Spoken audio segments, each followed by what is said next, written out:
Shields up, Ironbreakers. Murkan here coming at you with another video, and today we're going to be tackling the subject of save scumming. Now, this is a topic that has been brought back into the limelight with the release of Baldur's Gate 3, and naturally it is also a topic that I'm very late at coming up with a video to discuss. This is due to a lot of real-life stuff that has been happening with me, and also I've been streaming Baldur's Gate 3 quite a bit because I've just been really enjoying the game, so that hasn't really left me with a lot of time to actually invest into making a proper video discussing this topic.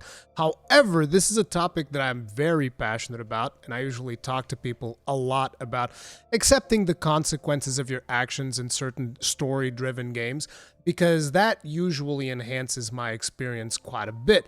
That doesn't have to be the case for everyone, but naturally there is a bit of a discussion to be had around this subject.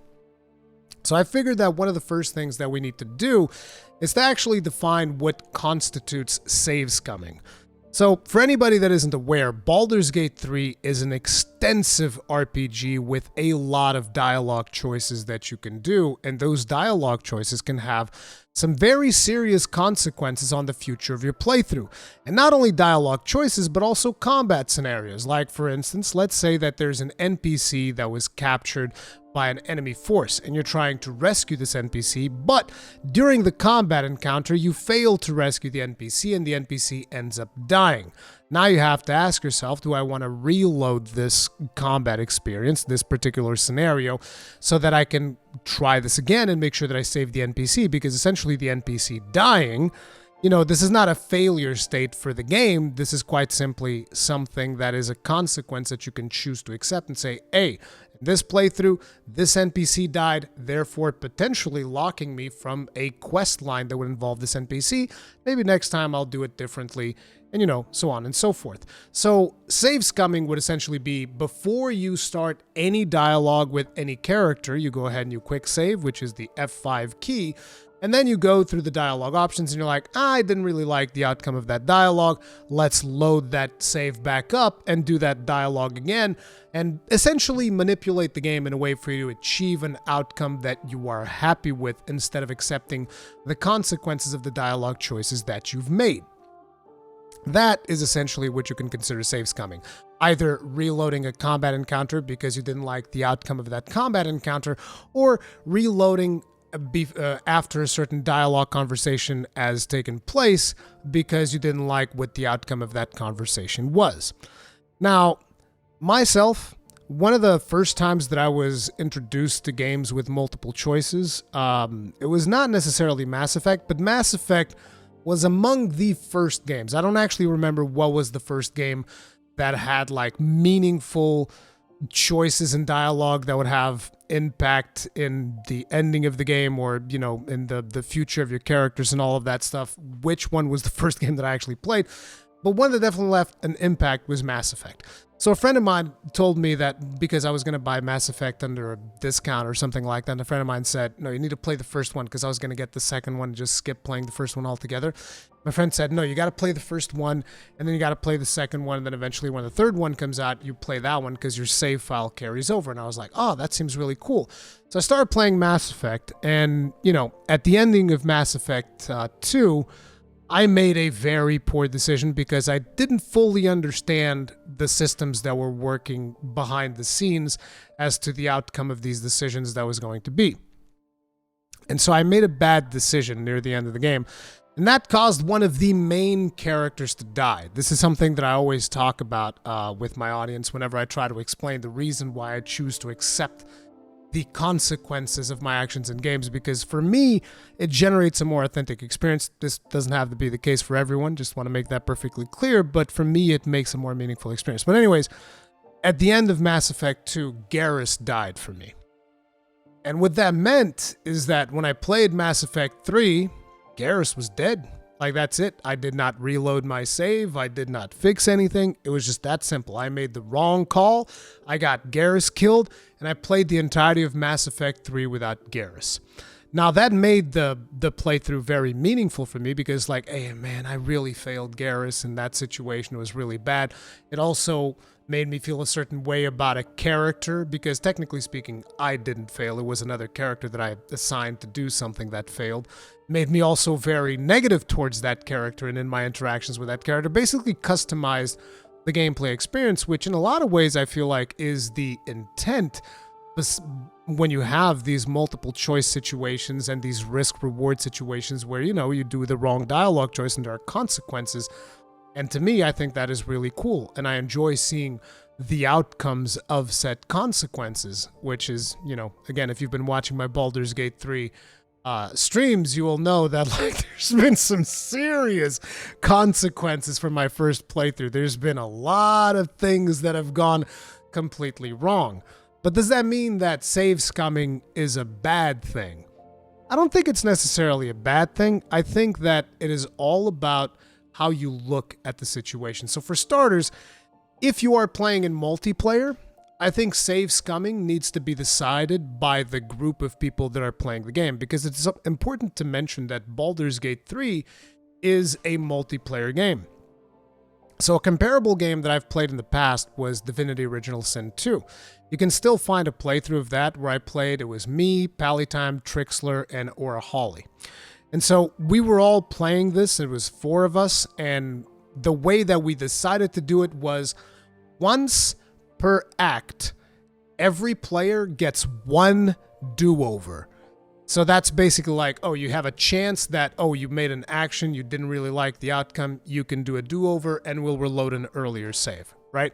That's how we decided to do it, because it made sense, because it's 4 people and sometimes something might go wrong and somebody might feel like, oh, I would rather have done this a different way and whatever. So once per act, everybody got 1 do-over. And so that's how we tackled it. So that's one of the first things. If you're playing a multiplayer game, you need to talk with your friends and figure out from the get-go whether you guys are going to be wanting to reload and achieve the most optimal outcome in every single combat situation, or if you want to do it more in a role-play style and actually accept the consequences of your actions. And in that point, you're basically deciding as a group which one do you think is more fun for you guys, and then you can kind of stick to it. And that is the one situation where I feel like you really need to hash it out and figure out what is the right way to go about it. Because at the end of the day, if you are playing the game completely in single player by yourself, you should just do whatever the hell you want, whether that is to accept the consequences of your decisions or to go ahead and quick save and quick load 50 different times to get 50 different outcomes of a specific dialogue and choose the one that you like the most out of those 50 different outcomes. If that is something that is fun for you, go for it. There's nothing unethical about it. It is your game. You paid your money for it, and you should be able to play it however you want. Now, I personally tend to play things a little bit differently, and I would like to explain a little bit when I engage with reloading a save, because there are situations in Baldur's Gate 3 where I feel like the dialogue options that you are given don't necessarily illustrate the intent of what that dialogue option is, and you might just end up having sex with a character that you didn't mean to. That, as it turns out, is something that tends to happen quite often in this game. As a matter of fact, I cannot tell you how many times I've told one of the characters, Gale, like, listen, Gale, I do not want to have sex with you. I have shut him down respectfully. You know, I wasn't mean about it, but I have shut him down like at least on 4 different occasions. And even on the last stream, he was still trying to get it on with me. It's like, bro, take a hint, you know? And sometimes you pick the wrong dialogue option and surprise butt sex. You know, it's just like, on those situations, I'll be like, you know what? I'm going to reload on this because that's not what I was expecting from that particular interaction.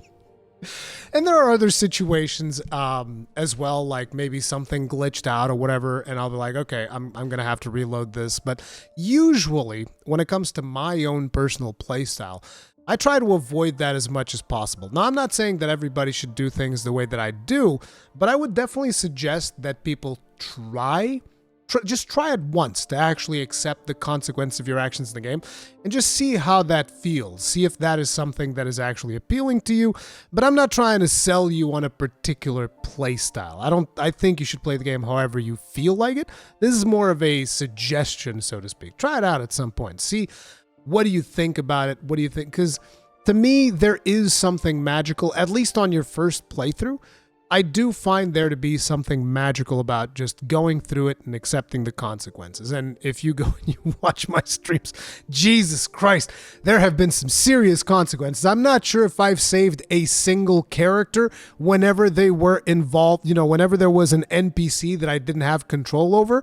I'm not sure if I've saved a single one of those. I think they always end up dying. Then again, I must also lodge a formal complaint that, listen, the AI in this game, when it comes to your allies, it is not the best, okay? There was this character that I was trying really hard to save, and I had a protective shield of characters around her, and she just decided, you know what?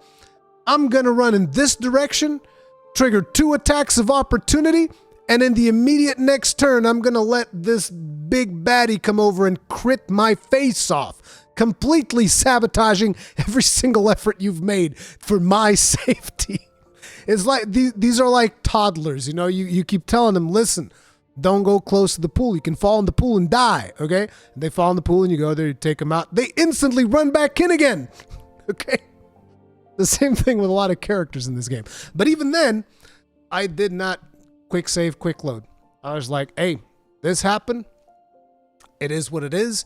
And now the situation is upon me, and I'm going to deal with it to the best of my ability. And I find that to be very satisfying, and I would recommend at some point people try it out. But at the end of the day, the important thing is that Baldur's Gate 3 is a phenomenal game, that a lot of people are enjoying it, and you know better than anybody else how you enjoy playing your game, so go ahead and do that. But just keep in mind, if you're in a multiplayer situation, make sure that you discuss the rules that you guys want to apply before you actually start playing, to make sure that everybody's on the same page and everybody's enjoying the playthrough.